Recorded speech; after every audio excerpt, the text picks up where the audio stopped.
All I remember is everything blew up. I mean, I remember this black ball of smoke, and that's all I remember. I don't know how long I was out. I woke up and everything was quiet. It was still raining, but it wasn't hailing anymore. And I looked around, and it was a different place. I wasn't in the perimeter anymore. And right in front of me was this big teak tree about this big around, and I had been thrown up against this thing broadside, backwards. And I was laying on my stomach, and my web gear wasn't with me, my weapon was gone, and I remember looking around, my pants was smoking. And this is no kidding, I swear to God, my feet were sticking up, and I was laying on my stomach. And I remember thinking, you lost your legs, you're not going to survive this. And that was the last time that I made peace with my God and said, I'm dying right here.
I had always wanted to be a soldier from the time I was knee-high to a grasshopper.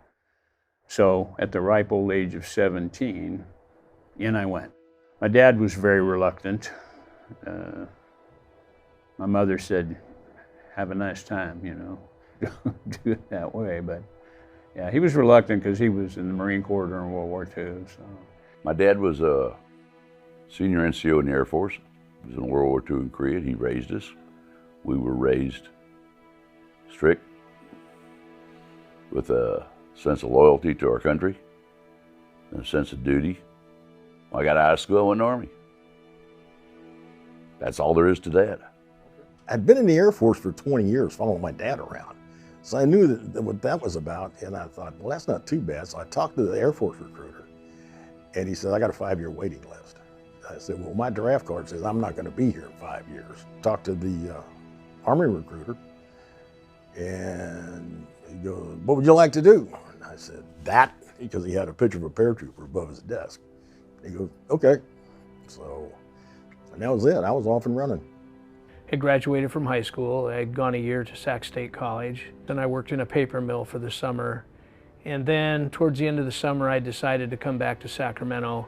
And I just wasn't really wanting to go back to school. You know, you go all your whole life. And so I volunteered for the Army. I was in trouble a lot.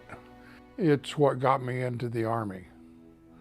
At 16, I incited a riot at a bar because the bartender wouldn't serve me anymore. I had a California Youth Authority judge sentence me to the Youth Authority at Chino, and he delayed execution of the sentence for 30 days and said if I happened to join the service, that he would see it as an effort on my part to rehabilitate myself and suspend the sentence.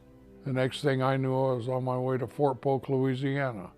At the time, naval aviation was closed unless you had a degree. Same with the Marine Corps. And I went to an Army recruiter who tried to talk me into being a helicopter pilot. And I didn't want to fly helicopters, so I thought I'll enlist to do something I want to do instead of getting drafted and have no choice. So I enlisted for airborne infantry. When I joined the Army, I was 17. I was homeless, high school dropout, living on the streets. The Navy and the Air Force didn't want me because I didn't have a high school diploma, and the Marines thought I was too small. So the Army took me.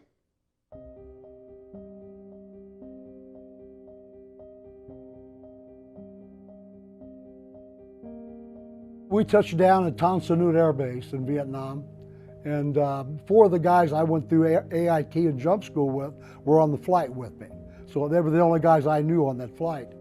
And then they get you off the plane into a bus that's got all the windows wired up so the grenade won't penetrate.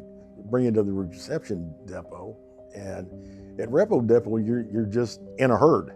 While we were there, the whole group was approached by a dog handler who was there to recruit guys to be canine handlers. We sat through that speech, and the guy was pretty cool, but it didn't appeal to any of us. The next guy that came in was dressed in tiger fatigues. He had a red scarf around his neck and a black baseball hat with a 101st Recondo patch and jump wings on, and he looked like a stud. He told us about long-range patrol. I had never heard of long-range patrol, neither had my buddies. And I asked, well, what's LRRP? And oh, these little 6-man teams that go way out and sneak around and try to find the enemy. And You're fighting a war basically on the terms of the enemy, because that's the way the VC and the NVA did it, you know. And it appealed to me. that sounds pretty cool. I think I'd like to do that too. So we went over and volunteered. The one thing that bothered me about what he said is he talked about 6 men going out in the field deep behind enemy lines for up to a week at a time. Well, naturally, when you're going through basic training in AIT, you talk about fighting in company-sized and platoon-sized units, and that kind of terrified me a little bit. Oh, I thought that was the most amazing job you could have in the Army. I mean, when I sat down and thought about it, the line companies were going out in the field with over 200 men. The LRRP unit was working with 6 men. 6 men don't make a lot of noise. I figured it would be safer for me to be in a LRRP unit. When I got back in country in '68, and they were going to send me to some, I don't remember, some unit that I didn't want to go to, and there was a lieutenant there from the 199th, 71st LRRPs, and came over and said, I had scanned your records and you were in a recon platoon in your previous tour. I'd like to offer you a job to come work with us in long range patrol. Sign me up, and that's how I got there. After it was over, he said, do I have any volunteers? So there was like 200 of us sitting there just under this big tent. Well, all 4 of my buddies raised their hand.